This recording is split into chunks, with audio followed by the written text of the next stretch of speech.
1998 সাল। আমার বয়স তখন 4 মাস। আমি ডায়রিয়ায় আক্রান্ত হই।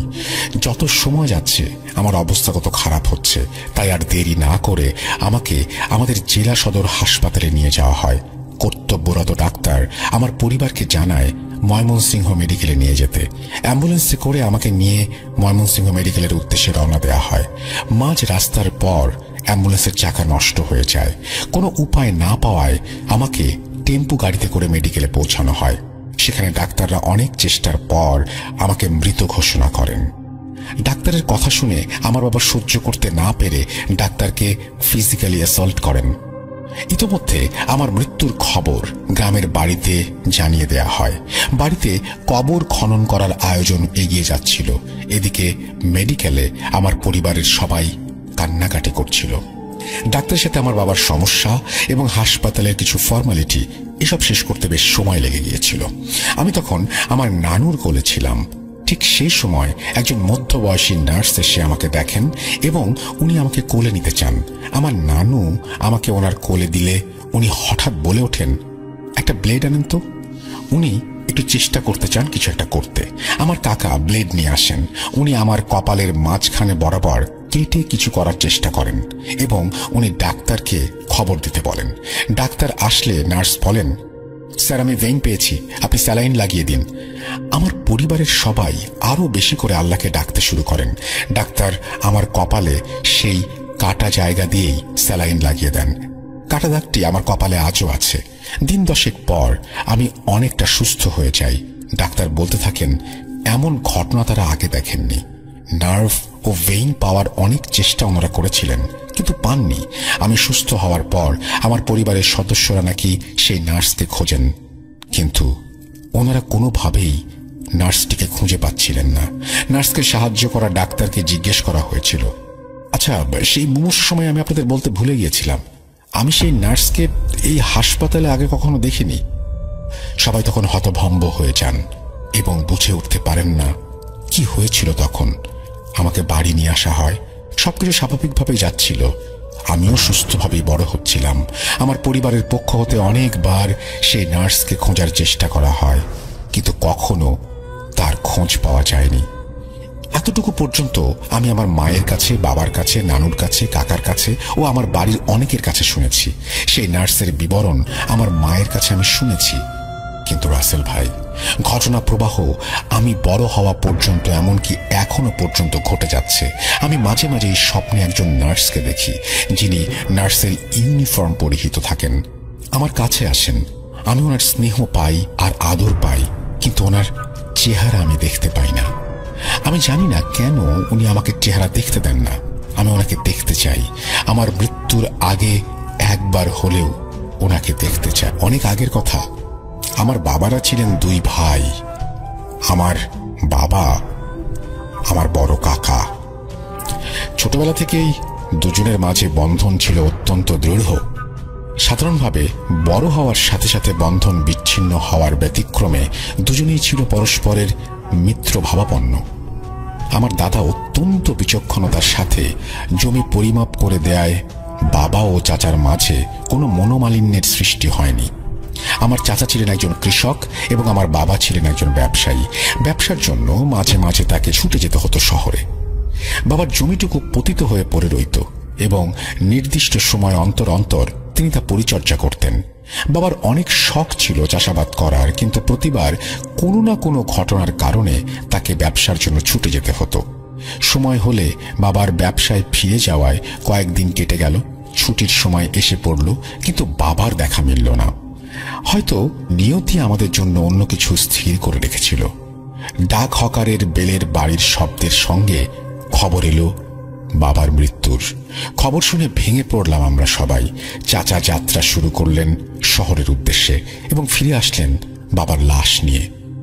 লাশ দেখে অনুমান করতে পারলাম হয়তো কোনো স্বাভাবিক মৃত্যু নয়, বরং কোনো নির্দয় ঘাতকের শিকার। নিয়মিত দাফন কার্য সম্পন্ন করা হলো। আমার মা মানসিকভাবে ছিলেন একটু ভারসাম্যহীন এবং আমিও বয়সে তেমন পরিপক্ক ছিলাম না। তাই আমার ছোট ভাই এবং আমার মায়ের দায়িত্ব নিলেন আমার চাচা। চাচা লক্ষ্য করলেন যে তার জমির চেয়ে আমাদের জমির উর্বরতা বেশি, তাই তিনি সিদ্ধান্ত নিলেন আমাদের জমিতে চাষ করার। আমাদের জমিতে একটি কাকতাড়ুয়া ছিল। আর 4টি কাকতাড়ুয়ার চেয়ে এদের ভিন্নতা অনেকাংশেই পরিলক্ষিত হয়। এই কাকতাড়ুয়া নিয়ে অনেকেরই অনেক কথা, তবে এসব নিয়ে মাথা ঘামাতে নিষেধ করেছিলেন আমাদের পূর্বপুরুষেরা।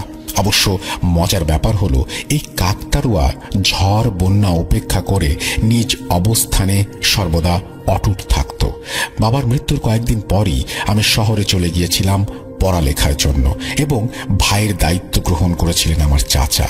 চাচার চিঠির মাধ্যমে গ্রামের অবস্থা সম্পর্কে অনেকাংশেই জানতে পারতাম। চিঠির মাধ্যমে জানতে পারলাম চাচার ভাগ্য দিনে দিনে সুপ্রসন্ন হচ্ছে। দুবেলাই মাছ আর ভাত জুটত তার। কয়েক মাস পর চাচা চিঠি পাঠালেন গ্রামে ফিরে আসার জন্য। এই কয়েক মাসের কালের ক্রমে হয়তো অনেক কিছুই দেখতে হয়েছিল তাকে। চাচার চিঠির জবাবে 6-7 মাস পর আমি ছুটিতে বাড়ি ফিরলাম। চাচার অবস্থা দেখে আমি নিতান্তই অবাক ছিলাম। এই কয়দিন ছুটিতে যে সম্পর্কে শুনেছি, চাচার অবস্থা তার থেকেও ছিল অত্যন্ত সচ্ছল, কিন্তু তার আচরণে এক বিরাট বড় পরিবর্তন খুব লক্ষণীয় ছিল। 3-4 দিন পর হঠাৎ চাচা সপরিবারে বাড়ি থেকে উধাও হয়ে গেলেন। যাওয়ার আগে শুধু বলে গেলেন কোনো এক স্বজনের বাড়িতে যাচ্ছেন দাওয়াতে, এবং আমাদের জন্য 2জন চাকরের ব্যবস্থা করলেন। প্রায় 1 সপ্তাহ পর তিনি ফিরে এলেন একা। তবে তার রূপ ছিল অন্যরকম, একটু ভিন্ন। পরনে ছিল সাদা জুব্বা এবং হাতে ছিল তসবিহ। তাকে দেখে মনে হচ্ছিল যেন কোনো এক মাওলানা।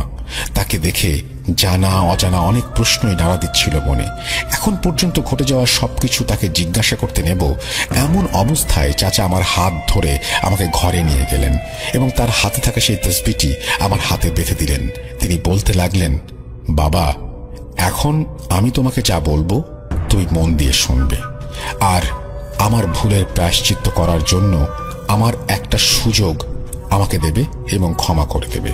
এই বলে তিনি বলতে শুরু করলেন, কাকতাড়ুয়া, জমির সেই কাকতাড়ুয়াকে তুচ্ছ জ্ঞান করা আমার জীবনের সবচেয়ে বড় ভুলগুলোর একটি।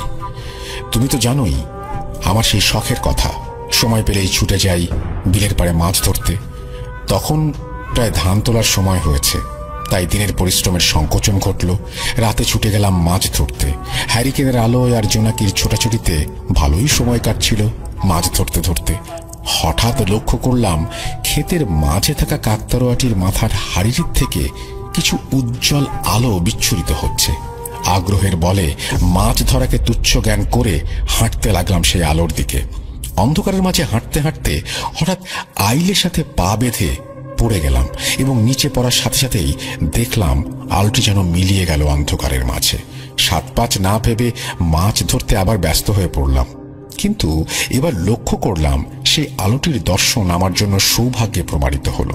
প্রচুর পরিমাণে মাছ শিকার করতে পারছি।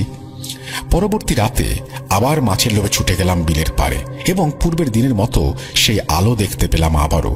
তার খেয়ালে আগের রাতের মতোই ছুটে গেলাম আলোটি ধরতে, কিন্তু আবারও সেই হোঁচট খাওয়া এবং সাথে সাথে আলোটিকে হারিয়ে ফেলা।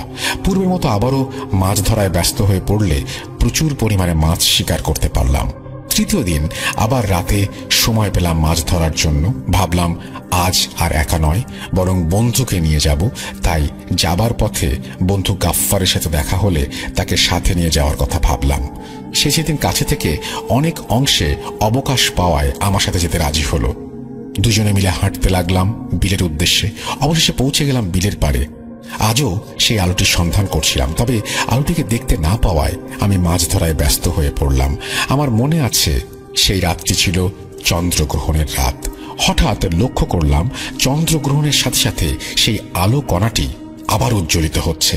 গাফফারকে দেখাতেই সে এটিকে লক্ষ্য করতে পারল, এবং সেও আমার মতো আগ্রহী হয়ে বলে উঠল, চল দেখে আসি সেটা কি।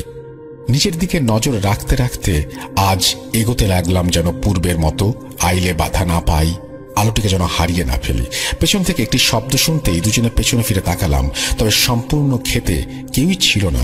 সামনের দিকে তাকাতেই লক্ষ্য করলাম আলোটি যেন এখন কাকতাড়ুয়ার হাড়ির নিচে নয়, বরং কাকতাড়ুয়ার নিচে ছোট একটি গর্ত থেকে বেরিয়ে আসছে। যতই কাছে যাচ্ছিলাম ততই আলোটি যেন উজ্জ্বল হচ্ছিল। সম্পূর্ণ কাছে যাওয়ার পর দেখে মনে হচ্ছিল যে এই মাটির নিচে লুকানো আছে কোনো গুপ্তধন।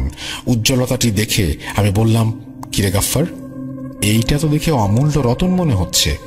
তুই এখানে থাক, আমি তো তখন বাড়ি থেকে কোদাল নিয়ে আসি। গাফফারকে সেখানে রেখে বাড়িতে ছুটে গেলাম কোদাল নিয়ে আসতে। কোদাল হাতে নেওয়ার সাথে সাথেই চারিদিকের পরিবেশ যেন অচেনা রূপ ধারণ করলো। তবুও গুপ্তধনের লোভে কোদালটি নিয়ে ছুটতে লাগলাম ক্ষেতের উদ্দেশ্যে। কিছুক্ষণ পর ক্ষেতে পৌঁছে বন্ধু গাফফারকে সেখানে খুঁজে পেলাম না। ভাবলাম হয়তো পরিবেশের কারণে বাড়ি চলে গিয়েছে, তাই একা একাই আপন মনে মাটি খুঁড়তে শুরু করলাম সেই অমূল্য রতনের সন্ধানে। তখন হয়তো বুঝতে পারছিলাম না এই মাটি কাটা আমার জীবনের ধ্বংসের মূল। মাটি কাটা শেষ হলে আমি লক্ষ্য করতে পারলাম একটি বাক্স, যে বাক্সটি হয়তো হাড় দিয়ে তৈরি করা ছিল। প্রকৃতির বিরূপ ভাব দেখে বাক্সটি হাতে নিয়ে আমি ছুটতে লাগলাম বাড়ির উদ্দেশ্যে। বাড়ির পথে যাওয়ার সাথে সাথেই প্রকৃতি যেন আরো ধ্বংসাত্মক রূপ নিল। ছুটতে ছুটতে পৌঁছে গেলাম গোয়াল ঘরে। গোয়াল ঘরে পৌঁছাতেই হ্যারিকেনের আলোর সাথে বাক্সটি নিয়ে রাখলাম চারির কাছে। আশেপাশে থাকা সবকিছু দিয়েই বাক্সটি ভাঙার অনেক চেষ্টা করলাম, তবুও এই বাক্সের তালা যেন কি দিয়ে তৈরি আমার জানা ছিল না। সরঞ্জামের গুতাগুতিতে বাক্সটি থেকে মাটি ধীরে ধীরে ঝরতে লাগলো। আমি আবার ছোটবেলা থেকে বাংলা না পড়তে পারলেও আরবি পড়া শিখেছিলাম। মাটি খসে পড়তেই আমি সেখান থেকে আরবি লেখা লক্ষ্য করলাম। সেখানে লেখা ছিল তাহফুজ এবাত আল শয়তান। বাক্যটি উচ্চারণের সাথে সাথেই সেই বাক্সের তলায় ছোট্ট একটা শব্দ হলো। বুঝতে পারলাম বাক্সের তালা খুলে গেছে। বাক্সটি খোলার সাথে সাথেই প্রচুর পরিমাণে কালো ধোঁয়া বের হয়ে এলো। সেই ধোঁয়ার মাঝে একটি ছোট্ট লাল আলোর শিখা দেখতে পারলাম। হঠাৎ করে চারিদিক থেকে শেয়ালের করুণ আর্তনাদ, সেই আর্তনাদ আর বিদ্যুৎ চমকানো যেন এক অদ্ভুত পরিবেশ তৈরি করলো এবং স্বপ্নের চেয়েও কঠিন রূপ ধারণ করছিল সেটা। হঠাৎ লক্ষ্য করতে পারলাম গরুগুলোর মাঝে থাকা ষাঁড়টির শিঙের আঘাতে পাশের দুই গরু আহত হয়ে যাচ্ছে। গরুগুলো তাদের মাঝে যুদ্ধ শুরু করে দিয়েছিল। ঝড় বাতাসের তোড়ে গোয়ালের দরজা খুলে গেল এবং বাইরে দেখাতে লক্ষ্য করলাম কয়েকটি কালো অবয়ব, যাদের পরনে ছিল ছেঁড়া কালো অচেনা পরিধান এবং অন্ধকারাচ্ছন্ন শরীরের মাঝে চোখের মতন ফুটে রয়েছে লাল আলোক শিখা। চারিদিকের পরিবেশ, তার মধ্যে এদের উপস্থিতি, এই সব জিনিস আমি আর নিতে পারছিলাম না। সকালে আমি নিজেকে আবিষ্কার করলাম শয়ন কক্ষে। রাতের ঘটে যাওয়া কিছুই আমার মনে পড়ছিল না। বাইরে বের হতে দেখলাম বালতিতে লাফাচ্ছে বড় বড় মাছ। অবাক হয়ে স্ত্রীকে জিজ্ঞেস করলাম, এই মাছ কোথা থেকে এলো? সে হেসে জবাব দিল, পাগল হয়ে গেছো নাকি? কাল রাতে তুমিই তো এতগুলো মাছ ধরে আনলে, আর এখনই ভুলে গেছো? কথাটি শুনে আমার মনে পড়ে যায় সেই বাক্সটির কথা। গোয়াল ঘরের দিকে ছুটে গেলাম এবং লক্ষ্য করতে পারলাম গোয়াল ঘরের সবই ঠিক আছে, যেন কাল রাতে কিছুই হয়নি। গরুগুলো তাদের মতো করে ঘাস চিবোচ্ছে। ঘরের কাছে গিয়ে সেই বাক্স আর খুঁজে পেলাম না। কাজের চাপে হয়তো খারাপ স্বপ্ন দেখেছি, হয়তো মাটি খুঁড়ে কিছুই না পেয়ে শুধু মাছগুলো ধরে নিয়ে এসেছিলাম। এইসব ভেবে হেসে উড়িয়ে দিতে লাগলাম সবকিছু। তবুও যেন একটা সন্দেহ মনে বাসা বেঁধেই ছিল। সকালের খাবার খেয়ে বের হয়ে পড়লাম ক্ষেতের উদ্দেশ্যে। পথে দেখা মিলল গাফফারের। সে আমাকে জিজ্ঞেস করলো, কিরে আফজাল, কাল রাতে তুই কি অমূল্য রতনের সন্ধান পেয়েছিলি? আমি বললাম, হো তেমন কিছু না, কেউ হয়তো কোনো কাচের টুকরো ফেলে গিয়েছিল, তার থেকে হয়তো চাঁদের আলো মিশিয়ে ওই আলো বেরোচ্ছিল আর কি। তা তুই কোথায় গিয়েছিলি? গাফফার বলল, আমি চলে যাওয়ার পরে সে নাকি অনেকগুলো সাপ লক্ষ্য করতে পেরেছিল, যার জন্য জীবন বাঁচাতে এসে পড়েছিল সেখান থেকে। কথা শেষ হওয়ার পর আবার যেন সন্দেহের বাসা বড় হতে লাগলো। মনকে সান্ত্বনা দিয়ে কাজে ব্যস্ত হয়ে পড়লাম। হয়তো গাফফারের মনে আমাকে নিয়ে একটা সন্দেহ রয়ে গিয়েছিল। কয়েকদিন কেটে গেল স্বাভাবিকভাবেই। একদিন সকালে ঘুম থেকে উঠে দাঁত ব্রাশ করছিলাম, হঠাৎ দেখতে পেলাম দূর থেকে গদাকে। তার চোখ ভর্তি ছিল রাগ, যেন আমি তার কাছ থেকে মহামূল্যবান কোনো জিনিস ছিনিয়ে নিয়েছি। হঠাৎ কাঁচি হাতে আমার দিকে এগিয়ে আসতে লাগলো আক্রমণের উদ্দেশ্যে। বিপদের আভাস পেয়ে আমি সজাগ এবং কোনো মতে হেস্তনস্ত করে তাকে আটকাতে সক্ষম হলাম এবং তাকে বেঁধে ফেললাম চেয়ারের সাথে। রাগান্বিত দৃষ্টিতে সে হয়তো কিছু বলতে শুরু করবে, তার আগেই পেছন থেকে ক্লান্তি ভরা শব্দ ভেসে উঠল। পাড়ার এক ছেলে দৌড়ে এসে বলল, আফজাল চাচা, জলদি চলো, গিয়ে দেখো তোমার ক্ষেতের অবস্থা। ওর কথা শুনে আমি দৌড়ে ছুটে গেলাম ক্ষেতে। আইলের পারে মানুষের ভিড় আমার মনের চিন্তার সৃষ্টি করলো। ভিড়কে ঠেলে সামনে গিয়ে আমি যা দেখলাম তা দেখার জন্য আমি মোটেও প্রস্তুত ছিলাম না। কি পৈশাচিক দৃশ্যই না ছিল সেখানে। লক্ষ্য করতে পারলাম কাকতাড়ুয়ার নিচে একজনের মৃতদেহ ছিঁড়ে পড়ে রয়েছে, নির্মম ভাবে যেন তার হাত পা ছিঁড়ে দেহ থেকে আলাদা করে ফেলা হয়েছে। সেই কাকতাড়ুয়ার চারিদিকেই পড়েছিল শরীরের অংশগুলো। কাকতাড়ুয়ার দুই হাতে বন্দী ছিল গদার দুই সঙ্গীর মাথা। গলা থেকে নিয়ে খুলি ভেদ করা ছিল তাদের মাথা। আসল পৈশাচিকতার শিকার হয়েছিল হয়তো গাফফার। তার রক্ত ভেজা মাথা লেগেছিল কাকতাড়ুয়ার মাথায় এবং কাকতাড়ুয়ার হাড়িটির নিচে পড়ে রয়েছিল সেটি। সকাল পার হয়ে দুপুর হয়ে গেল, কিন্তু কেউ সেই কাকতাড়ুয়ার কাছে যেতে চাইল না। অবশেষে আমি দুইজনকে নিয়ে সাহস করে তার থেকে ছিন্ন মাথাগুলো আলাদা করলাম। আর কেউ লক্ষ্য না করলেও আমি লক্ষ্য করতে পারলাম সবসময় হাড়িটাতে আঁকা মুখ, সেটাতে হাসি লেগে থাকতো, কিন্তু আজ যেন হাসিটি বেজার হয়ে গেছে। গ্রামে তখনও আইনের সুব্যবস্থা না থাকায় বিকালে পঞ্চায়েতের আয়োজন করা হলো। পঞ্চায়েত থেকে অনেক কথাই উঠল, কিন্তু আমি পঞ্চায়েতকে জানালাম যে কাল রাতে আমি বাড়িতেই ছিলাম, বরং আমি আমার এক শ্যালকের বাড়িতে দাওয়াতে গিয়েছিলাম। আমার প্রতিবেশীরাও বিষয়টি নিশ্চিত করলেন। তাছাড়াও সে সময় চুরি করত শীত কেটে, কিন্তু আমার বাড়িতে কোনো শীতের চিহ্নও ছিল না। তাই কোনো কিছু প্রমাণের ভিত্তিতে পঞ্চায়েতের সামগ্রিক সিদ্ধান্তে আমি নির্দোষ প্রমাণিত হলাম। এর পেছনে মূল ঘটনা আমি তোমাকে পরে জানাচ্ছি। ঘটনার পর কয়েকদিন কেটে গেল। আমি ধীরে ধীরে সব কথা ভুলতে লাগলাম, কিন্তু আমার ভাগ্য ধীরে ধীরে সুপ্রসন্ন হচ্ছে। জীবনের সব দিক থেকে আমি লাভবান হতে লাগলাম। কিন্তু মাঝে মাঝে আমি অনুভব করতে পারলাম যে আমি হয়তো সবসময় একা থাকি না, কিছু একটা রয়েছে যা হয়তো আমাকে তাড়া করে বেড়াচ্ছে। প্রায় 1 মাস পর দৈনন্দিন কাজের পাশাপাশি আজ আবার শখ হলো মাছ শিকারের। রাতের খাবার খেয়ে বের হয়ে পড়লাম মাছ ধরতে। মাছ ধরতে ধরতে হঠাৎ বুঝতে পারলাম আমার চারপাশে হয়তো কোনো কিছু গাছে লাফালাফি করে বেড়াচ্ছে। হঠাৎ করে আমার ওপরে পাথরের মাধ্যমে আক্রমণ শুরু হলো। চারপাশ থেকে অনেকে মিলে পাথর দিয়ে আমাকে ঢিল দিচ্ছে। পাথরের আঘাতে আহত হয়ে মাটিতে বসে পড়লাম। হাড়ের চিৎকারের সঙ্গে সামনে হাজির ডাকাত দল। সেই ডাকাত দলের সাথে ছিল গদা। গদা আমার দিকে তাকিয়ে রাগান্বিত দৃষ্টিতে বলল, কিরে আফজাল, পঞ্চায়েতের যেই রায় দিক না কেন, আমি জানি আমার সঙ্গীদের তুই মেরেছিলি। যে নৃশংসতার সাথে তুই তাদের হত্যা করেছিলি তার চেয়ে অধিক কষ্টে আমি তোকে মৃত্যুর স্বাদ দেব। হঠাৎ করে আমি অনুভব করতে পারলাম আমার চারিদিকে ধীরে ধীরে ঠান্ডা হাওয়া বইতে শুরু করেছে। শরীর ভারী লাগছিল, চোখের পলকের গতি ধীর হয়ে যাচ্ছিল। হঠাৎ করে আমি পলকের মাঝেই সম্পূর্ণ এক প্রেক্ষাপট থেকে নতুন এক প্রেক্ষাপটে উপস্থিত হলাম। নিমেষের মাঝেই আমি সেই পূর্বের অবয়বগুলোকে লক্ষ্য করতে পারলাম। তাদের নীরব চাহনি আমাকে সান্ত্বনা দিচ্ছিল। মুহূর্তের মাঝেই ডাকাতদের পেছনে থাকা সেই অবয়বগুলো আমার শরীরে প্রবেশ করলো। তখনও আমার চৈতন্য কিছুটা আছে। আমি লক্ষ্য করতে পারলাম ডাকাতগুলো হঠাৎ করে নিজেদের চরিত্র হারিয়ে ফেলল।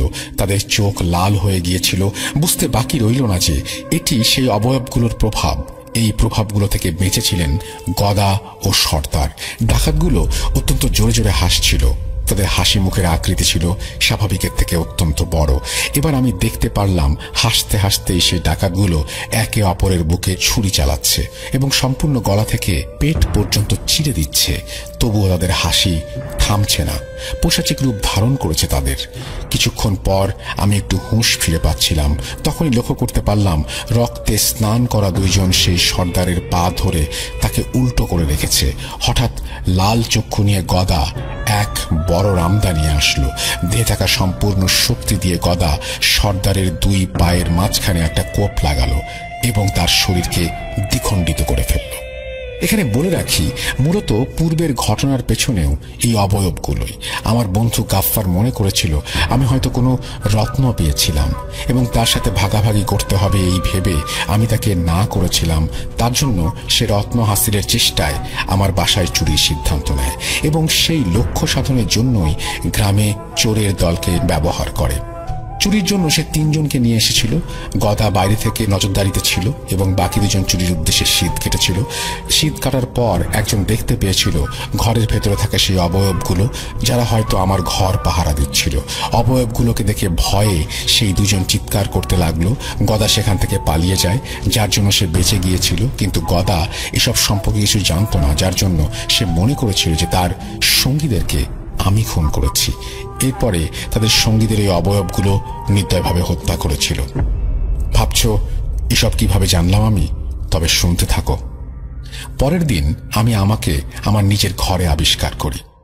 পূর্বের দিনের মতো এবারও আমার সবকিছু স্পষ্টভাবে মনে পড়ছিল না। আমার স্ত্রীকে জিজ্ঞাসা করতে এসে আমাকে জানালো, অন্যান্য দিনের মতো স্বাভাবিকভাবেই আমি মাছ ধরতে এসেছিলাম। হঠাৎ দূরে থাকা আমার ছেলে দৌড়ে এসে আমাকে জানালো এবং বলতে লাগলো, বাবা জলদি চলো, ক্ষেতে লাশ পড়ে আছে। দৌড়ে পৌঁছে গেলাম ক্ষেতের কাছে। ক্ষেতের কাছে পৌঁছতে গিয়ে লক্ষ্য করলাম কাকতাড়ুয়ার চারপাশে রক্ত দিয়ে সজ্জিত এক বৃত্ত। বৃত্তের মাঝে ছিল কোনো তারকা চিহ্ন। চারপাশে ছড়িয়ে ছিটিয়ে রয়েছে মৃতদেহের খণ্ডাংশ। আরো 2-3 জনের সাহায্য নিয়ে সেই শরীরের অংশগুলো একত্র করলাম। বিকালে আবার আয়োজন করা হলো গ্রাম পঞ্চায়েতের। বিচারের টানা 1 সপ্তাহ যাবৎ অনেক বিচার সালিশের পর অবশেষে আমি নির্দোষ প্রমাণিত হলাম। পঞ্চায়েত থেকে ফিরেই রাতেই সিদ্ধান্ত নিলাম, আর না, যত দ্রুত সম্ভব এর কোনো সমাধান বের করতে হবে। তাই সিদ্ধান্ত নিলাম কাল সকালে পৌঁছে যাব কোনো হুজুরের কাছে এর সমাধানের জন্য। কিন্তু রাতে হঠাৎ স্বপ্নে দেখা মিলল সে অবয়বগুলো আমার কাছে এসে করুণ সুরে বলতে লাগলো, হুজুর আমাদের তাড়াবেন না, আমরা আপনার গোলাম। আপনার যে কল্যাণ এবং সৌভাগ্য তার পেছনে আমরাই রয়েছি, দয়া করে আমাদের তাড়াবেন না। কথাগুলো শোনার কিছুক্ষণ পর আমার ঘুম ভেঙে গেল। খারাপ স্বপ্ন ভেবে আমি 1 গ্লাস পানি খেয়ে আবার শুয়ে পড়লাম। আবার দেখা মিলল সেই অবয়বগুলোর, সেই একই করুণ সুরে তাদের আর্তনাদ। যেহেতু অবয়বগুলো দিয়ে আমার কোনো ক্ষতি হচ্ছিল না, বরং লাভই হচ্ছিল, তাই লোভের বশে আমি তাদের আমার সাথে রাখার সিদ্ধান্ত নিলাম। কিন্তু এটা যে তাদের মায়ার খেলা ছিল তা আমি বুঝতে পারছিলাম না। আবারও দিন যেতে লাগলো। দিনের সাথে সাথে আমি সম্পদের মালিক হতে লাগলাম। আমার অর্থ সম্পদের ওপর সবার নজর পড়তে লাগলো। বিশেষ নজর ছিল হয়তো জমিদারের। গ্রামের জমিদার ছিল অত্যন্ত ধূর্ত লোক। ছলে বলে কৌশলে সে আমাকে প্রতিহত করার চেষ্টা করছিল। কিন্তু ধীরে ধীরে সে বুঝতে পারে আমি হয়তো একা নই, আমার সাথে রয়েছে অশরীরী কিছু যে আমাকে এত দূর পর্যন্ত নিয়ে এসেছে। তাই এবার সে আপন করে নিল কালো জাদুর মাধ্যমে একটি নিকৃষ্ট পন্থাকে আমাকে জব্দ করার জন্য। জমিদার সাহেব তার বাড়িতে আনলেন অনেক দূর থেকে এক বড় তান্ত্রিককে। সে ছিল অত্যন্ত বিজ্ঞ একজন লোক এবং কয়েকটি অত্যন্ত শক্তিশালী জিনের মালিক। সর্দার ছিল 1000 বর্ষী কাফের জিন। এসবের সম্পর্কে আমি অবগত ছিলাম না। সেই দিন আমি মাছ ধরতে বিলের পাড়ে গিয়েছিলাম। তান্ত্রিক তার জিনের দল পাঠালো আমার জিনগুলোকে হত্যা করতে। হঠাৎ করে আমার জিনগুলোর উপরে আক্রমণ শুরু হলো। আচমকা হলেও আমার জিনগুলো আবার ঘুরে দাঁড়ালো যুদ্ধের জন্য। এক রক্তক্ষয়ী যুদ্ধ সম্পাদিত হলো। তুমুল যুদ্ধের পর তান্ত্রিকের সকল জিনগুলো সেখানেই মারা গেল এবং আমার 2টি জিন বেঁচে গেল। নিজের দাসগুলোর শোকে এবং জিনগুলোর ভাইয়ের শোকে আমি এবং সেই 2টি জিন রক্ত পিপাসু হয়ে উঠলাম সেই কবিরাজ এবং জমিদারের। অবস্থা সম্পর্কে কবিরাজ বুঝতে পেরে প্রস্তুত হলো বাড়ি থেকে পালাতে। বাড়ি থেকে বের হওয়া অবস্থায় আমি এবং সেই 2টি জিন পৌঁছে গেলাম তার সামনে। কবিরাজ তার জীবনের জন্য সকল তন্ত্র মন্ত্র বলতে লাগলেও তার সবই ছিল নিরর্থক। কবিরাজ এবং জমিদারের 2 পা ধরে তাদের নিয়ে যাচ্ছিলাম জমির দিকে। পূর্বে সজ্জিত সেই বৃত্ত তারকার কাছে নিয়ে পৌঁছালাম। কবিরাজের গলা ধরে তাকে ছুড়ে দিলাম দূরে। দেহে এত শক্তি এসে গিয়েছিল যে কবিরাজের অর্ধেক শরীর মাটিতে দুমড়ে মুচড়ে ঢুকে গেল।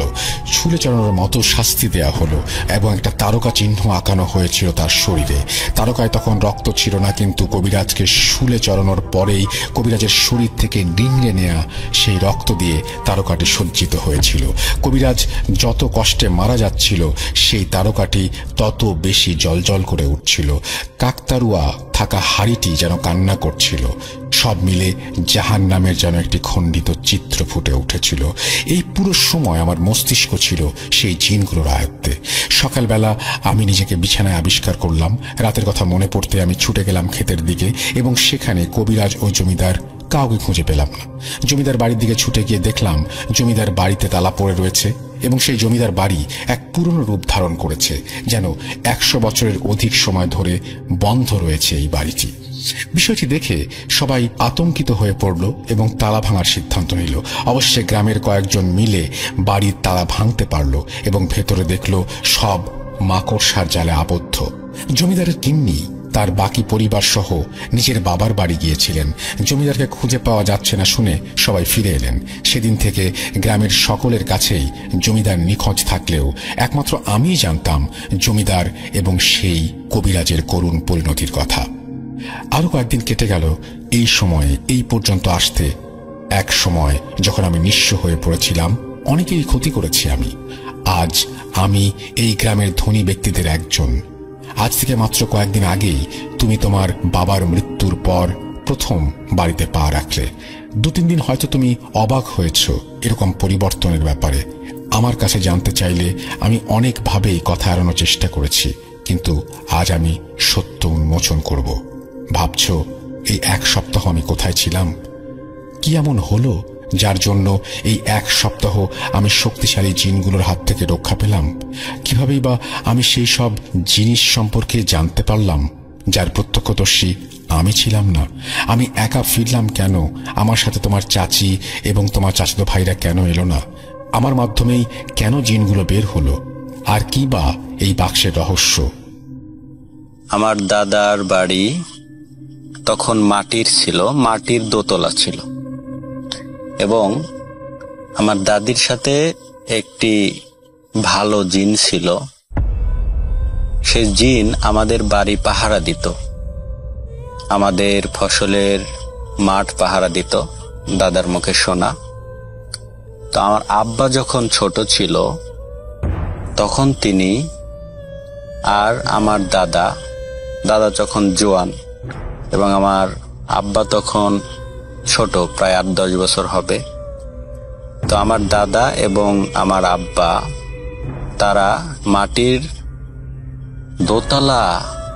দোতলা রুমে তারা ছিল, তারা সেখানে শুয়েছিল। তো যাই হোক, হঠাৎ করে আমার আব্বা দাদাকে বলে যে, আব্বা আমি প্রস্রাব করব, আমার প্রস্রাব পেয়েছে, আমি প্রস্রাব করব। তখন যেহেতু আমার আব্বা ছোট ছিল, তখন দাদা বলে যে তুমি এই দোতলা রুমের যে পিছন সাইড আছে, পিছন সাইডে হালকা জঙ্গল ছিল, ওইখান দিয়ে জানালা দিয়ে তুমি দোতলা থেকেই প্রস্রাব করো। তখন যথারীতি আমার আব্বা জানালা দিয়েই প্রস্রাব করার জন্য যায়, এবং জানালা খুলে যখন তিনি প্রস্রাব করতে যাবেন, ঠিক সেই মুহূর্তে দেখেন যে মাটি থেকে দোতলা পর্যন্ত লম্বা সাদা পাঞ্জাবি পায়জামা পরিহিত কোনো এক লোক। এটা দেখে আমার আব্বা ভয় চিৎকার দিয়ে এসে দাদাকে জড়িয়ে ধরে এবং বলে, ওখানে কে যেন একজন, আমি অনেক সাদা মানুষ। এরপরে দাদা জানালার ওখানে যায়, গিয়ে দেখে কেউ নাই। তো যথারীতি আমার আব্বা অনেক ভয় পায় এবং গায়ে অনেক জ্বর চলে আসে। পরের দিন সকালবেলা যখন আমার আব্বা দেখলো যে আমার আব্বার অনেক জ্বর আসছে, তখন দাদা আমার দাদিকে বলে যে এরকম রাত্রেবেলা প্রস্রাব করতে যে সাদা কি যেন দেখেছে, অনেক ভয় পাইছে। তো তার কিছুক্ষণ পরই আমার দাদির শরীরে সেই জিন যেহেতু আগে থেকে ছিল, তিনি ভর করার পরে বলে যে তোর ওই ছেলেকে নিয়ে আয়, সে রাত্রে আমাকে দেখে অনেক ভয় পাইছে, তাকে একটু ঝাড়ফুঁক করে দিই, পানি পড়া দিই, যাতে তার এই ভয় লাগাটা সেরে যায়, কারণ ভয় বসে গেলে অনেক রোগের সৃষ্টি হইতে পারে।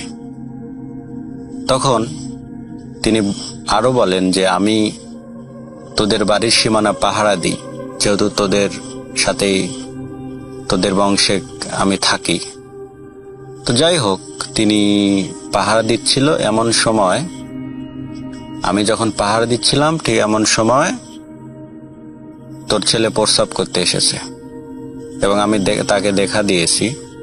যেখানে সেখানে প্রস্রাব করা যাবে না, যেহেতু আমি চলাফেরা করি, নির্দিষ্ট জায়গায় প্রস্রাব করতে হবে, অপবিত্র করা যাবে না, আমি চলাফেরা করি, এই ভুল যেন আর না হয়।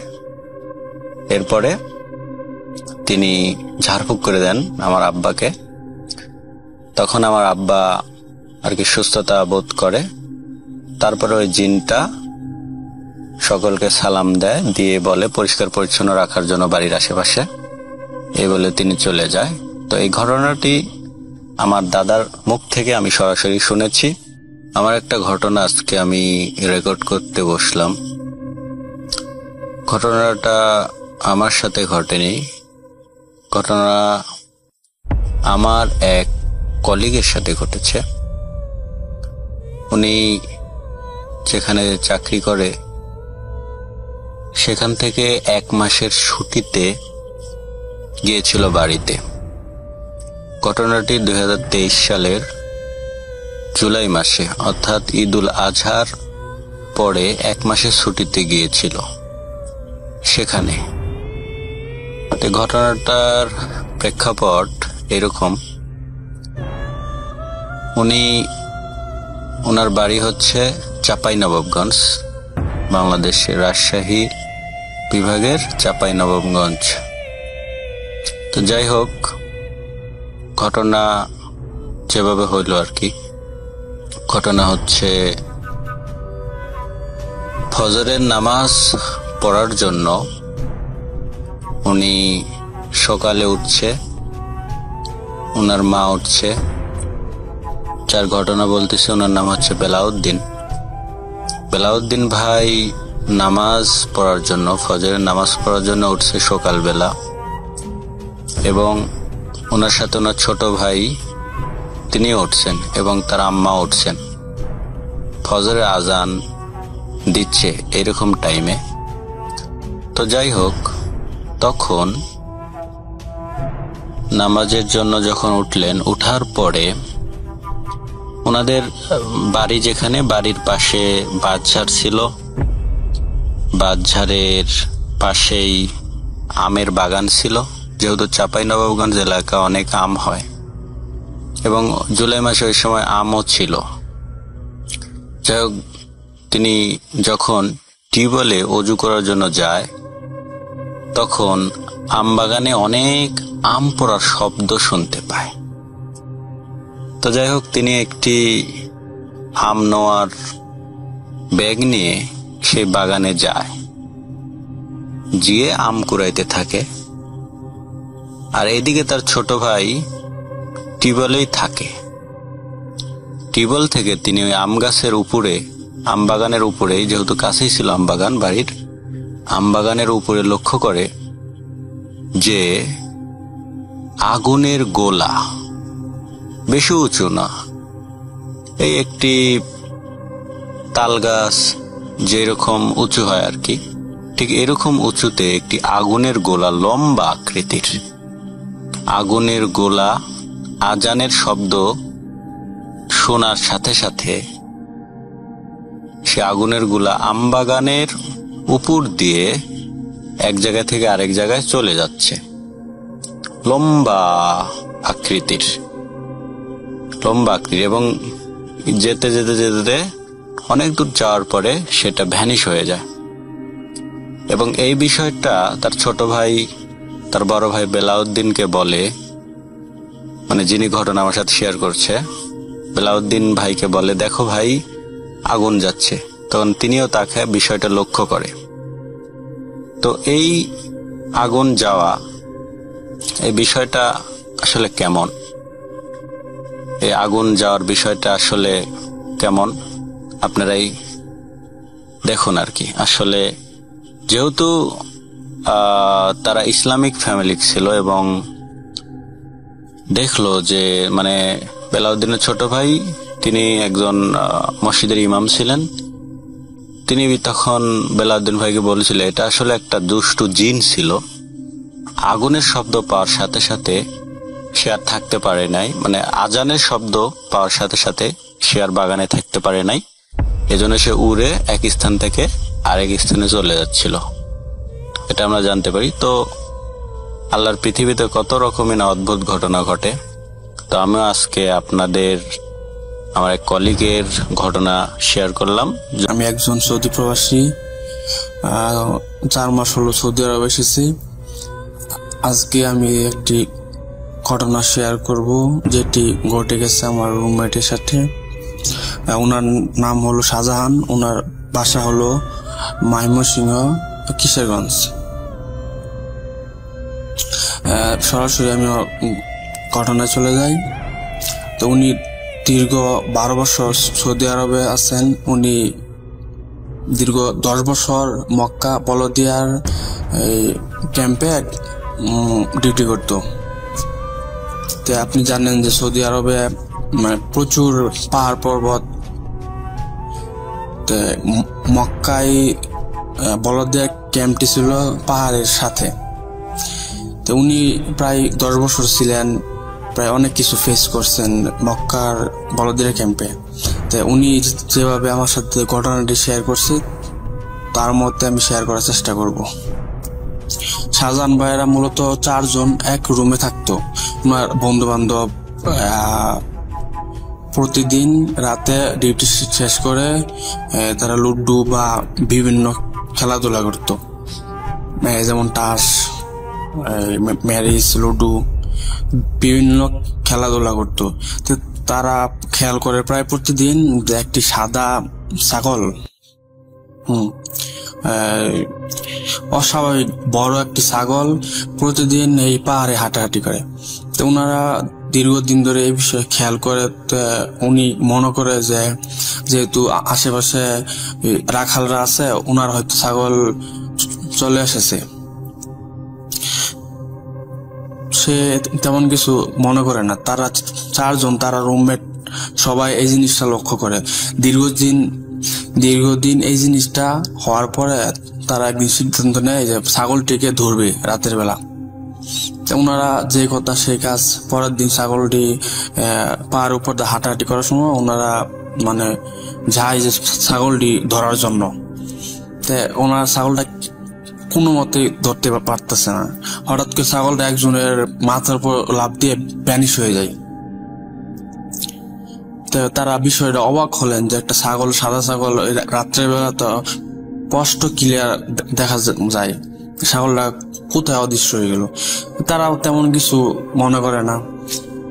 তারা প্রায় এই জিনিসটা খেয়াল করে, সাদা ছাগল হাঁটাহাঁটি করে।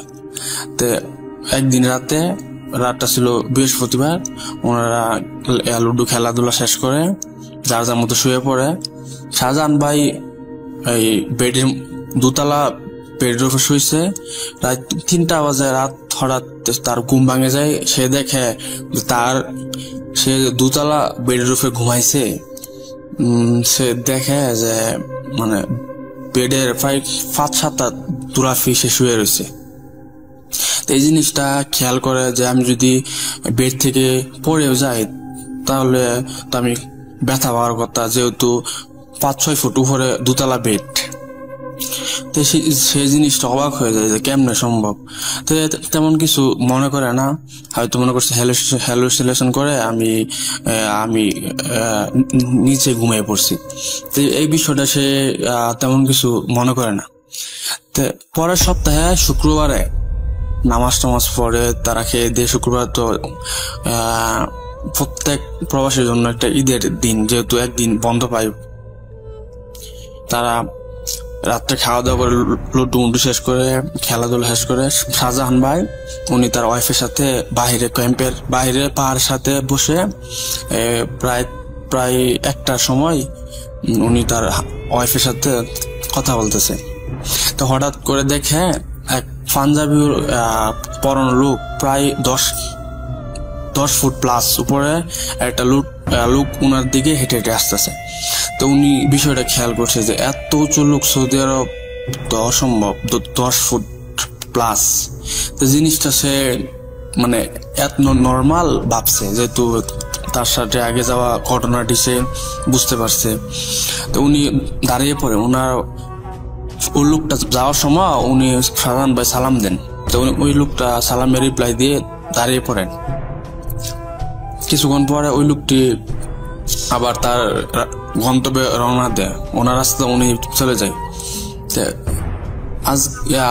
ওই দিন শাহজাহান ভাই কিছু মনে করে না, অস্বাভাবিক মানে তেমন কিছু মনে করে না, হতেই পারে।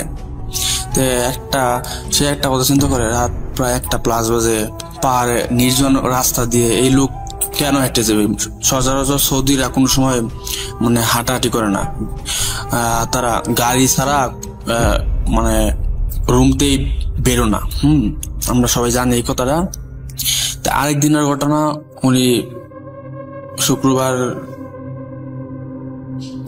শুক্রবারে তার সাথে এমন একটা ঘটে যাওয়া ঘটনা, সে তেমন কিছু মনে করে না। আরেকদিন উনি তার ওয়াইফের সাথে কথা বলতেছে, রাত 12:01+ এরকম সামথিং। তো উনি দেখে ওই জুব্বা পরানো লোকটাই ওনার দিকে আসতেছে। তো উনি আর ওদিন কাজ এই ভয় পায় না, যেহেতু আগে তার সাথে এমন একটা ঘটে যাওয়া ঘটনা। তো উনি ওই লোকটা এসে হঠাৎ করে ছাগল রূপ ধারণ করছে। ওই যে ওনারা যে খাসিটা দৌড়ানে, 4 বন্ধু মিললে খাসিটা যে দৌড়াইছিল ধরার জন্য, ওই খাসিটা রূপ ধারণ করছে। শাহজাহান ভাই তো প্রচুর ভয় পেয়ে গেছে যে এটা কেমনে সম্ভব। কিছুক্ষণ পর ছাগল থেকে আবার এই বিলাই সাদা একটা বিলাই রূপ ধারণ করছে। শাহজাহান ভাই তো আস্তে আস্তে তার ক্যাম্পের দিকে রওনা দিছে। তো হঠাৎ করে দেখে যে ওই বিলাই উনার দিকে দৌড়ে আসতেছে। উনি শাহজাহান ভাই দৌড় ফেরে রুমে চলে আসেন। তো ওনার সাথে বিভিন্ন ধরনের মানে এক নর্মাল ঘটনা ঘটে গেছে। তো ওনার সাদিকরা বিভিন্ন রকম নর্মাল জিনিস ফেস করছে। যেমন ওরা রাত 2-3টার সময় ওয়াশরুমে গেলে, আপনার জানেন সচরাচর ক্যাম্পের বাহিরে ওয়াশরুম থাকে। তো ওনারা ওয়াশরুম গেলে ওনারা দেখতে পায় যে একটা মেয়ে, সৌদি আরবের মেয়েরা মানে বোরকা পরানো, মুখ টুক দেখা যায় না, ওনারা হাঁটাহাঁটি করে রাস্তায়। এটা তো অসম্ভব, সৌদি আরবের মেয়েরা তো কোনো সময় রাত্রেবেলায় রাস্তা দিয়ে হাঁটাহাঁটি করবে না। তো ওনারা আর অনেক কিছু ফেস করে, যেমন দেখেন এমন বড় বিড়াল, অস্বাভাবিক কুকুরের মতো বিড়াল, এটা তো কোনোদিন সম্ভব না, এমন জিনিস ফেস করে। সবচেয়ে ভয়ঙ্কর একটি ঘটনা ঘটে গেছে, শাহজাহান ভাই ওরা লুডো খেলা, প্রতি রাতে ওরা লুডো খেলে। তো তারা লুডো খেলা শেষ করে তারা ওয়াশরুমের উদ্দেশ্যে বেরোচ্ছে। শাহজাহান ভাই হঠাৎ দেখে যে আসমান মাটি একটা মানে জুব্বা পরা লোক, তার মানে পা জমিনে, মাথা মানে আকাশের দিকে, প্রচুর উঁচা, মানে এমন উঁচা যে তার মাথা দেখা যাচ্ছে না। শাহজাহান ভাই তো প্রচুর ভয় পেয়ে এক চিৎকার মেরে দৌড়। তা ওনার রুমমেটরা এসে দেখে কেউ নাই। তো এমন বিভিন্ন ধরনের ঘটনা ঘটে চলেছে। তো ওনারা তার মালিক বলছে যে এমন এমন সমস্যা, তার কফিলটা বলছে। তো কফিল বলছে যে এমন অস্বাভাবিক ঘটনা ঘটবেই। সৌদি আরব অনেক, আমরা জানি সৌদি আরব প্রচুর জিন থাকে, যেহেতু নবীর দেশ, প্রচুর জিন থাকে। এরকম সামথিং ঘটনা ঘটতে আছে। শাহজাহান ভাই একদিন রাত্রে ওনার ওয়াইফের সাথে কথা বলতেছে ক্যাম্পের বাইরে, উনি পাহাড়ের সাইডে যায় নাই। তো হঠাৎ করে দেখে এমন একটা উঁচা লোক হাইটা পাহাড়ের উপর একটা পা, অন্য পাহাড়ের উপর একটা পা, এমন মানে ওনারা ভয় দেখানোর চেষ্টা করতেছে। এমন উঁচা লোক জীবনে সে দেখে নাই। এমন অবস্থায় পরে ওনারা ওই জবটা ছেড়ে আমাদের যে কোম্পানি, ওই কোম্পানি কাফেলা হয়ে যায়। তো ওনার সাথে আরো ঘটে যাওয়া অনেক নর্মাল ঘটনা আছে, যেটি অন্য সময় শেয়ার করব। আমার বাড়ি হলো মোড়লগঞ্জ বাজারে, কিন্তু আমি পরীক্ষা চলার কারণে আমার ফুপুর বাসাতে থাকি। তো আমি কিছুদিন পর যখন আপনার বৃহস্পতিবার আমাদের পরীক্ষা থাকে না, ওই দিন বন্ধ হলে আমি আমার ফুপুর বাড়ি থেকে আমাদের নিজেদের বাড়িতে গিয়ে ওই একদিন একটু ঘুরে আসি। ঠিক তেমনই 10-12 দিন আগে আমি ঘুরতে গেলাম, আমার বন্ধুকে সাথে নিয়ে গেলাম আমাদের বাড়ির দিকে। কিন্তু ওর একটা সমস্যা ছিল, সমস্যাটা হলো ও অন্ধ, ও চোখে দেখতে পায় না। যাই হোক, ওকে নিয়ে গেলাম আমাদের বাড়ির ওখানে ঘুরতে, বেশ আনন্দেই কাটছিল। একদিন পুরো একটা দিন অতিবাহিত করলাম। পরদিন বিকেলবেলা চলে আসব, সেই দিন বিকেলবেলা অনেকগুলো ছেলেদেরকে নিয়ে আমরা চলে আসতেছি, সবাই হাঁটতে হাঁটতে আসতেছি আমাদের বাড়ি থেকে, মানে বাড়ি দিয়ে বেরাইয়া তারপরে আসতেছি ফুপুদের বাসায়। তো মাঝপথে আমার একটা ফ্রেন্ড মজা করে মানে আমার ওই বন্ধুটারে কানা বলছে, মানে কানা অন্ধ, মানে ওরা নিয়ে মজা করা শুরু করছে। তো আমি একটা কথা বলে রাখি রাসেল ভাই, সেটা হলো আমি কিন্তু ওই আমার যে বন্ধুটা কানা, ওরে কিন্তু আমি নিজেই কিন্তু কানা অন্ধ এইসব বলে কিন্তু চেতাই ওরে, মানে ওরে বিরক্ত করি। কিন্তু অন্য কেউ যদি ওরে কিছু বলে তাইলে ওইটা আমার মানে ভালো লাগে না, ওইটা ওই সময় আমার মাথা গরম হয়ে যায়। তো আমি কি করি, আমি মানে হিতাহিত জ্ঞান সম্পূর্ণ, মানে জ্ঞান থাকে না, হিতাহিত জ্ঞান থাকে না আমার ভিতরে, আমি একটা লাথি মারি। ওই যে ছেলেটা কানা বলছে ওর একটা লাথি মারি আমি। লাথি মারার সাথে সাথে ও মানে পা ধইরা বৈশা পড়ে, ওইখানে অনেক ব্যথা পায়। তারপরে আর আমার ওই ফ্রেন্ড গুলো আমার সাথে আসে না, বলে তুই এই ছোট একটা বিষয় নিয়ে ওরে লাথি মারছিস, অনেক ব্যথা পাইছে, তুই ভালো লোক না, তোর সাথে আর কোনো কথাবার্তা নাই। পরে আমার সাথে মানে এক পর্যায়ে বন্ধুত্ব বাদ দিয়া তারপরে ওরা মানে আমার গালাগালি দিয়া চলে গেছে ওরা।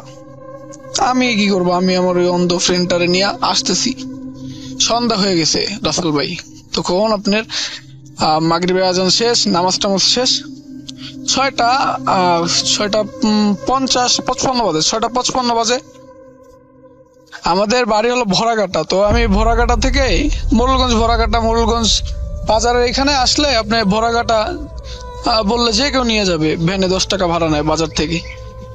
তো আমি স্টিল ব্রিজের ওইখান থেকে যখন উঠছি তখন এই কাহিনীটা শুরু হয়েছে। আমরা ওইখান থেকে ভ্যানে উঠছি, স্টিল ব্রিজ থেকে ভ্যানে উঠছি, মানে আমাদের এখানে কলেজের সামনে আমার পুকুর বাসা, তো ওইখানে পুকুর বাসে আসবো এই জন্য স্টিল ব্রিজ থেকে ভ্যানে উঠলাম।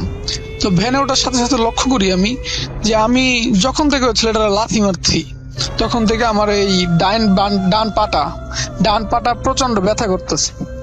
তো আমি এটা বেশি একটা খেয়াল করি না, মনে করছি যে লাথি মারছি যেহেতু রগে টগে টান খাইছে মনে হয়, এই কারণে মনে হয় ব্যথা করতেছে। তো আমি এটার গুরুত্ব না দিয়ে আমি চলে আসতেছি বন্ধুটারে নিয়ে। আমি যখন মানে ভ্যানে উঠছি ওরে নিয়ে কিছু দূর যাইতে না যেতে আমি দেখি কি যে মানে ওই অন্ধ ছেলেটার মুখ দিয়ে রক্ত পড়তেছে অস্বাভাবিক ভাবে। এই যে ওই অন্ধকারের ভিতরে হালকা হালকা দেখছি মুখ দিয়ে রক্ত পড়তেছে, মানে এই দেখলাম মুখ দিয়ে রক্ত পড়তেছে, এই দেখলাম স্বাভাবিক, এই দেখি রক্ত পড়তেছে, এই দেখি স্বাভাবিক, ঠিক এরকম। আমি এটা দেখার সাথে সাথে ভ্যানওয়ালারে বললাম, এ মামা খারান। খারাইলো, আমি বললাম এ মামা খারান। পরে ওই বন্ধুরে বললাম, বন্ধু নাম। পরে ও নামলো। হ্যাঁ, নামার পরে আমরা মানে আর ওই ভ্যানওয়ালারে পাঠিয়ে দিলাম। ভ্যানওয়ালারে পাঠিয়ে দেয়া পিছনে একটা ইজি বাইক আসতেছিল, ওই ইজি বাইকে উঠলাম। ইজি বাইকে অনেক লোকজন ছিল, তো আমার ভয় করতেছিল ওর পাশে বসে যাইতে। ওইটা দেখার পর আমি ইজি বাইকে উঠছি, ইজি বাইকে করে যাইতেছি, তখন ও ঠিক ওইটাই দেখতেছি আমি যে ওর মুখ থেকে রক্ত পড়তেছে না, খালি রক্ত পইরা ওর পুরো জামা কাপড় সব ভিজা যাইতেছে রক্ত পইরা। আমি তো এটা দেখে ভাই অনেক ভয় পেয়েছি। পরে আমি এটার কাউরে বলি নাই। এই ঘটনা কিন্তু এখানে শেষ না, আমি বাসায় এসে পরে ঘুমাইছি, ফ্রেশ হয়ে ঘুমাইছি, রাত্রেবেলা ভাতটাত খাইয়া ঘুমাইছি। এখন মাঝ রাইতের দিকে মানে ওর স্বপ্ন দেখতেছি আমি। হ্যাঁ ভাই, বিশ্বাস করবেন কিনা জানি না, কিন্তু আমি যেটা স্বপ্ন দেখলাম আর কি মাঝ রাইতের দিকে, যে ওই অন্ধ ছেলেটা, ও আমার বন্ধু, ও বলতেছে আমার মানে ঘুমের ভিতরে স্বপ্নে বলতেছে যে বন্ধু আমার তো চোখ নাই, তোর চোখ দুইটা অনেক সুন্দর, তোর চোখ দুইটা আমার দিয়া দে না বন্ধু, তোর চোখ দুইটা আমার দিয়া দে। এইটা বইলা মানে ওর হাত পায়ে সব, হাতে রক্ত লাগাই না, হাত নাক মুখে ওই যে ওর বাম হাতটা এরকম বাড়াইতেছে, মানে আমার চেহারার দিকে বাড়াইতেছে, আমার মুখের দিকে, এরকম বইলা যে বন্ধু আমার তো চোখ দুইটা নাই, আমি তো চোখে দেখি না, এরকম করে মানে হাতটা বাড়াইতেছে আমার দিকে। আমি এইটা দেখে অনেক ভয় পাইছি, আমার হাত পা চলতেছিল না। হ্যাঁ, রক্ত মনে হয় জমাট বেঁধে গেছে শরীরের, এইরকম হয়ে গেছে। আমি যে চিৎকার করবো এটাও পারতেছি না আমি। ও মানে প্রায় ঘুমের ভিতরে প্রায় আমার ছুঁয়া ফালাইছে, আমার চেহারা ছুঁয়া ফালাইবো, এমন সময় আমার ঘুমটা ভাঙ্গা গেছে। আজকে ঘুমটা ভাঙছে কিন্তু আমি লড়তে পারতেছি না। হ্যাঁ, পরে আমি মনে ওই সূরা ইউনূস, তারপরে ইখলাস এগুলো পড়তে তারপরে আমি একটু আয়াতুল কুরসি পড়ছি, পরে আমার সাইডা দিছে এটা, তারপরে ফজর আযান দেয়া ছিল। পরের দিন আমি এটা বলছি সবাইকে, আমার বাসার লোকজন যারা ছিল তাদের সবাইকে বলছি। বলার পরে আমাদের এখানে আপনার নদীর পাড়ে পুরান থানা, মোরগঞ্জ বাজারের পরে পুরান থানা, ওইখানে একজন মাওলানা আছে, হাই মাওলানা, ওনার কাছে নিয়ে গেছিল। উনি এই সম্পর্কে আমার দাদু। তো ওনার কাছে নিয়ে যাওয়ার পরে উনি কি যেন করছে, পানি টানি পরা খাওয়াইছে। তারপরে বলল যে ওইটা কিছু না, ওইটা যখন আমরা যখন বিকেলবেলা বাড়ি থেকে আসতেছিলাম, তখন ওই খালপাড়া যে শাপলা চত্বর, ওইখান থেকে ঘোরার সময় আজানের টাইম ছিল, তো আরো মনে করেন আজান দিছে, মসজিদের সামনে দিয়ে হাইটটা চলে আইছি, নামাজ পড়তে ঢুকি নাই। এই কারণে আর কি মসজিদের সামনে একটা জিনা ছিল, ওইটাই নাকি মাইন্ড করছে, বুঝছেন, যে আজানের টাইমে নামাজ না পড়ে চলে যাইতেছে, এই কারণে নাকি মাইন্ড করছে, এই কারণে নাকি এইসব কাহিনী হয়েছে। কিন্তু কখনো আমার নিজের চোখে দেখি নাই কিছু, বা অশরীরী বা অস্বাভাবিক অ্যাবনর্মাল কিছু দেখি নাই। তো আমি একটা কথা বলে নেওয়া ভালো, আমি মাছ ধরতে পারতাম না, তবুও কেন মাছ ধরতে প্রতিনিয়ত আমি ওই জায়গাটিতে যেতাম, কিন্তু কখনো আমার সাথে ঘটেনি। কিন্তু সেদিন ছিল অমাবস্যা রাত, চারদিকে যেন আকাশ ছেয়ে গেছিল কালো মেঘে। তো সেদিন আমার কোনো সঙ্গী ছিল না, মানে আমি একাই বেরিয়ে পড়ি মাছ ধরার জন্য। তো গ্রামের ভাষাতে বলা হয় এটাকে কোসা দিয়ে আমার মাছ ধরতে যেতাম, কিন্তু আজকে আমি একাই যাচ্ছিলাম। হঠাৎ করে আমার মনে পড়লো আমি লাইটটা চার্জ দিতে ভুলে গেছি। তাও চলবে, অনেক গতকাল চার্জ দিয়েছিলাম, অনেক ভালো চার্জ হয়েছিল। এখন মূলত কথা হলো যে আমি একাই আজকে মাছ ধরতে যাব। একাই মাছ ধরতে গেলে মজা খুব কম হয়, তাও কেন জানি আমার মনে হচ্ছিল আজকের দিন আমি অনেক মাছ পাবো, এই জন্য বেরিয়ে পড়লাম। তো হাঁটতে লাগলাম একা। আমি তখনও মনে করি না যে আমার সাথে কিছু অ্যাবনর্মাল জিনিস ঘটবে, ওই জিনিসটা আমার মাথায় এখনো আসেনি। আমি ফিস্তারপাট জায়গাটিতে পৌঁছানোর পর তারপর দেখলাম যে কেউ নাই, যে ওখানে আমি একাই যেন মাছ ধরতে আসছি। আর দূরে কয়েকটা লাইট দেখা যাচ্ছে, অনেক দূরে, হয়তো ওরা মাছ মারতে আসছে। আমি কিছু দূর যাওয়ার পর কুকুরের ঘেউ ঘেউ আওয়াজ শুনতে পেলাম। ওরা তখন মনে হয় আমাকে বাধা দিচ্ছিল, কিন্তু আমি তা বুঝতে পারি না। যদি তখন তাদের এই ব্যাপারটা বুঝতাম তাহলে হয়তো আমার সাথে এই গা শিউরে ওঠা ঘটনাটি ঘটতো না। আমি কিছু দূর যাওয়ার পর নিজের ইচ্ছে মতো মাছ ধরতে লাগলাম, মানে গ্রামের ভাষায় যেটাকে বলে কোসা, ওটা দিয়ে আমি ওটা দিয়ে মাছকে আঘাত করতে হয়, এইভাবে মাছ ধরতে হয়। তো যাই হোক, মাছ ধরতে লাগলাম। আজকে যেন অনেক বেশি মাছ পেলাম আগের দিনগুলো কয়েকদিন গেছে। কেন জানেন? কারণ আগের দিনগুলোতে অনেক মানুষ আসতো, আজকে কেন জানি নাই। হয়তো আমাবস্যার ভয়, শুনছিলাম আমাবস্যায় নাকি অনেক কিছু বাহির হয়, কিন্তু আমার এসব বিশ্বাস হয় না। তাই আমি আমার মতো মাছ মারতে লাগলাম। মাছ মারতে মারতে কখন জানি অনেক রাত হলো, রাত বাজে তখন প্রায় 11টার মতো। আমি তাও জানি যতই মাছ পেতে লাগলাম ততই আমার মাছ মারার আগ্রহ আরো বাড়তে লাগলো। তো এমন একটা সময় এলো যখন আমি বুঝতে পারলাম যে কিছু একটু ঠান্ডা হাওয়ার মতো আমাকে গা ছুঁয়ে গেল, গাটা শিউরে উঠলো। আমি কিছু না ভেবে মনে করলাম হয়তো শীতের দিন, এই কারণে বাতাস ঠান্ডা হাওয়া আমার গায়ে লাগলো। ও একটা কথা ভুলে গেছিলাম, দিনটা ছিল খুব শীতকালীন দিন, এই কারণে খুব কম সময়ে চারদিকে অন্ধকার ছেয়ে আসতো। তাই আমি কিছু না ভেবে আবারও মাছ ধরতে লাগলাম। এমন সময় দেখতে পেলাম আমার লাইটের আলোটা একটু কমে আসলো। ও আমি তো আবার চার্জ দিতে ভুলে গেছি। তো লাইটটা মারতে মারতে এমন অবস্থায় আমার অজান্তে লাইটটা গিয়ে এক রাস্তার ওই পাশে গিয়ে পড়লো, মানে লাইটের আলো ওই দিয়ে গিয়ে পড়লো। এমন অবস্থায় দেখি কে যেন বসে আছে। আমি ভাবলাম কেউ আবার মাছ ধরে মাছগুলোকে হয়তো বেছে বেছে ব্যাগে ভরতেছে। আমি আবার গেলাম, দেখি কতগুলো মাছ পেলো, একটু গল্প করি।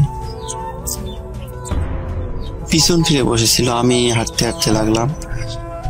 কাছে গিয়ে জিজ্ঞেস করলাম, ভাই কতগুলো মাছ পেলেন?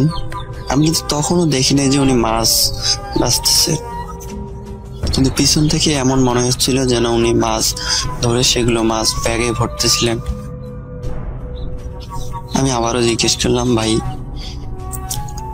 কতগুলো মাছ পেলেন? লোকটি আমার কোনো উত্তর দিল না। আমি গায়ে হাত দিতেই যেন ও আমাকে, আমি বুঝতে পারলাম না, ও আমাকে পিছন ফিরে এমন একটা ধাক্কা মারলো, আমি 3-4 ফিট দূরে গিয়ে পড়লাম। আমি তো অবাক হয়ে ওখানে মনে করেন 1 মিনিটের মতো থ হয়ে বসে থাকলাম। দেখলাম সামনে কেউ নাই। আমার বুকটা যেন ভয় কেঁপে উঠলো। আবার কিছুক্ষণ পর দেখি পিছন থেকে কেউ একজন লাইটের আলো নিয়ে আসছে। লাইটের আলো খুব কম, অল্প অল্প ঝাপসা দেখা যাচ্ছিল, কারণ শীতের দিন তো। এই কারণে আমি একটু এগিয়ে গেলাম, আমার সাহস এলো। কিন্তু কাছে গিয়ে দেখি যে কাছে মানে 3-4 ফুট দূরত্ব যেই গেলাম, দেখি লাইটের আলো অজগবি নিভে গেল। পিছনে যেন কে, মনে হচ্ছিল কেউ আমার দাঁড়িয়ে আছে। পিছন ফিরলেই যেন আমি তাকে দেখতে পারি। পিছনে ফেরার সঙ্গে সঙ্গে যা আমি দেখার জন্য প্রস্তুত ছিলাম না, দেখলাম এক মুরব্বী লোক, যার দাড়ি ছিল অনেক লম্বা, কিন্তু পোশাকটা ছিল সাদা, চোখগুলো ছিল লাল, দাঁতগুলো ছিল যেন হিংস্র বাঘের মতো। আমার হাতটা ধরলো চেপে, আমার বুক তো কেঁপে উঠলো। মনে হয় আমার জীবনের শেষ দিন এটাই। আমি আর কিছুই ভাবতে পারছিলাম না, আমি আজকে মরেই যাব। এক টান দিয়ে আমাকে হিসড়ে নিয়ে যেতে লাগলো। আমি তো ভয়ে কাতর সুরে আল্লাহর নাম জপ করতেছিলাম, কিন্তু কোনো লাভ হচ্ছিল না তখন। এইভাবে হেসড়েতে হেসড়েতে এমন একটা সময় এলো যেন আমার হাতটাই ছিঁড়ে যাচ্ছিল। সামনে গিয়ে যখন একটি পোলের, কারেন্টের পোলের সামনে গিয়ে যখন আমাকে একটি আছাড় মারা হয়, ওই অবস্থায় আমি অজ্ঞান হয়ে যাই। পরে জ্ঞান ফেরার পর আমি নিজেকে আবিষ্কার করি আমার নিজের বিছানায়। পরে আমার মা বাবা আমাকে জিজ্ঞেস করে, কি হলো, কি ঘটনা, ওভাবে তুমি ওখানে পড়েছিলে কেন? আমি পরে সব ঘটনা খুলে বলি। পরে বাবা গিয়ে কবিরাজ চাচাকে ডেকে আনে। আমাদের বলা ভালো যে আমাদের গ্রামের একজন ভালো কবিরাজ ছিল, যে এসব ভূত পেত এগুলো মানে সারানোর দায়িত্বে। তো উনি এলেন, আনার পর আমাকে ঝাড়ফুঁক দিলেন, আমার একটা তাবিজ দিলেন, দিয়ে বললেন যে 40 দিন রাতে 7টার পর যেন আমি আর বাহিরে না বের হই।